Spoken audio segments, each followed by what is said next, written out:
Chers amis, avec la conférence précédente du cycle L'Apocalypse pour faire simple, la numéro 38, j'ai achevé ce parcours rapide de l'Apocalypse de Saint Jean.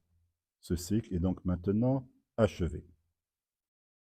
Je voudrais dans cette petite vidéo vous présenter ce que je compte faire dans les mois qui viennent sur cette chaîne Apocalyptissimo. Tout d'abord, je vais reprendre ce cycle introductif, l'Apocalypse pour faire simple, pour le donner tout d'abord en langue anglaise, puis en langue espagnole, afin de pouvoir en faire bénéficier un auditoire plus large que le public francophone, pouvoir ainsi m'adresser à de nombreuses personnes qui ne comprennent pas la langue française. Toutefois, cela ne veut pas dire qu'il n'y aura plus de conférences en langue française sur cette chaîne. Non. D'une part, en effet, je projette, s'il plaît à Dieu, de reprendre la lecture de l'Apocalypse en langue française, mais cette fois d'une manière non plus introductive, mais approfondie, en entrant davantage dans les détails du texte que ce que j'ai fait dans le cadre du cycle L'Apocalypse pour faire simple. En effet, je voulais commencer par un cycle introductif qui ne soit ni trop long, ni trop complexe. Mais il a fait quand même une bonne douzaine d'heures.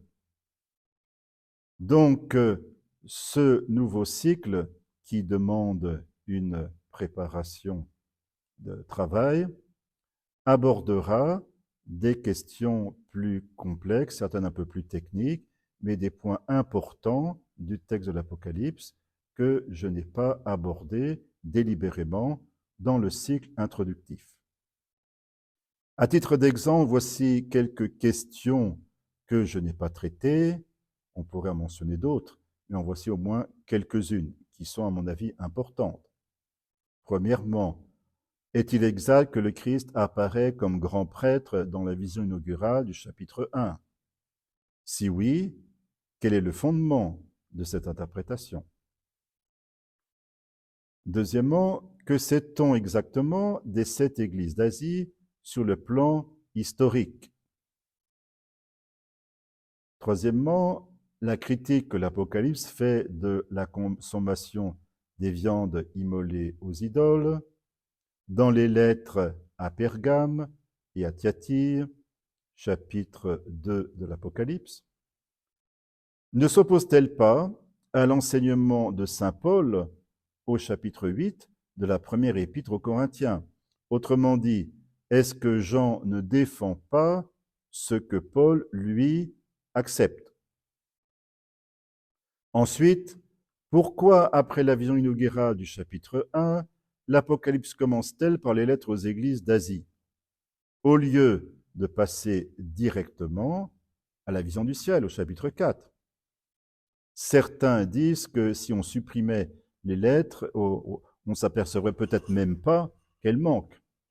Quel est donc le rôle que ces lettres jouent dans le livre? Sont-elles un ajout postérieur?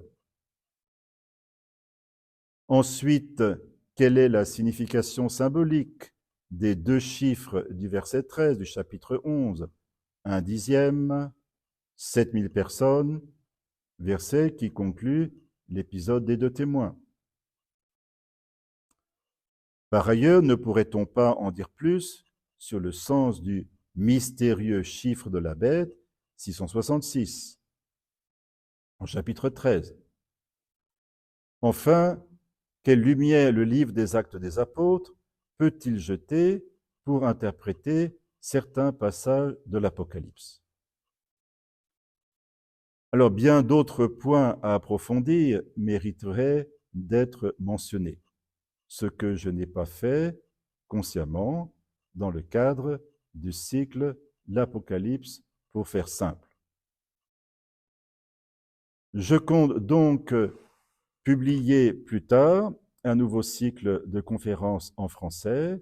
Ces conférences seront sans doute plus longues. Elles aborderont des points plus techniques, plus difficiles, nous prendrons le temps d'entrer dans les détails très riches du texte de l'Apocalypse.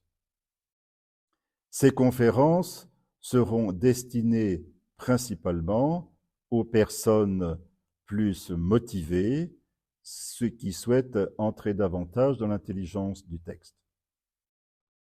D'ici le début de ce futur cycle de lecture de l'Apocalypse en langue française, cycle qui demande un gros travail de préparation, je continuerai à publier de temps en temps des vidéos en langue française. Par exemple, dans le cadre du cycle L'Apocalypse dans l'art, pour vous présenter quelques chefs-d'œuvre artistiques en rapport avec le livre de l'Apocalypse. Je pourrais aussi publier des vidéos dans le cadre du cycle Présentation d'ouvrages susceptibles de vous intéresser. J'envisage aussi d'élargir plus tard le champ de cette chaîne YouTube à d'autres sujets que l'Apocalypse de Saint Jean.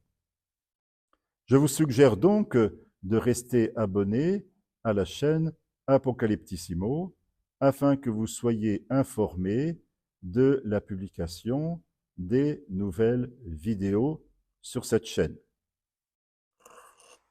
Par ailleurs, n'hésitez pas à faire connaître la chaîne à toute personne dont vous pensez qu'elle pourrait être intéressée par le livre de l'Apocalypse. Je vous remercie de votre fidélité. Que le Seigneur vous bénisse.